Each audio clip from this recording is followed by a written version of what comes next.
ఇంద్రకీలాద్రిపై ఉన్నటువంటి దుర్గమ్మను దర్శించుకున్నారు ఆంధ్ర రాష్ట్ర రెవెన్యూ మరియు స్టాంప్స్ అండ్ రిజిస్ట్రేషన్ శాఖ మంత్రి అనగాని సత్యప్రసాద్. ఆలయానికి విచ్చేసిన మంత్రికి ఆలయం మర్యాదలతోటి ఈవో రామారావు స్వాగతం పలికి అమ్మవారి దర్శనం కల్పించి అనంతరం అమ్మవారి చిత్రపటం ప్రసాదం మంత్రికి అందజేశారు.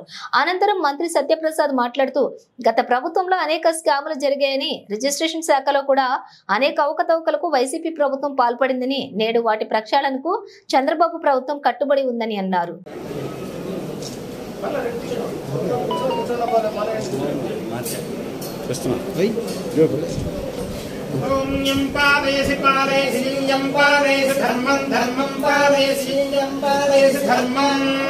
పాలయసి ధర్మం ధర్మం పాలయసి పాలయసి ధర్మం త్వం త్వం ధర్మం పాలయసి పాలయసి ధర్మం త్వం ధర్మం త్వం త్వం ధర్మం ధర్మం త్వం ధృత్యా ధృత్యా త్వం ధర్మం ధర్మం ధృత్యా త్వం ధృత్యా ధృత్యా త్వం